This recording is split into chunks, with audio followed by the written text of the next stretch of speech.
అంతకుముందు మీరు చెప్పారు ఒక సందర్భంలో త్రివిక్రమ్ గారి దగ్గరికి వెళ్ళిన తర్వాత మీ బ్రెయిన్కి మీ హృదయానికి మధ్యలో ఒక కొత్త నెర్వ్ ఒకటి వేశారు, దాని తర్వాత నుంచి మీరు ఇస్తున్నటువంటి సంగీతమే మారిపోయిందని చెప్పేసి. అంతే, నిజమే నిజమే.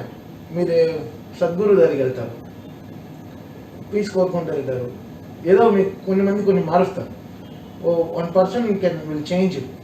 అది పెళ్ళి అయిన తర్వాత మీ వైఫ్ మారుస్తుంది, లేకపోతే జాబ్లో వచ్చిన తర్వాత మీ బాస్ మిమ్మల్ని మారుస్తారు.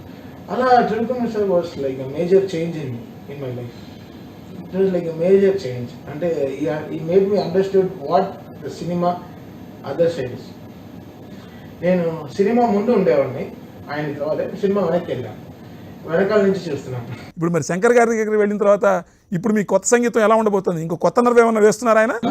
ఆ వేసిన నర్వ్ని స్ట్రాంగ్ చేసుకుంటున్నాను అంతే.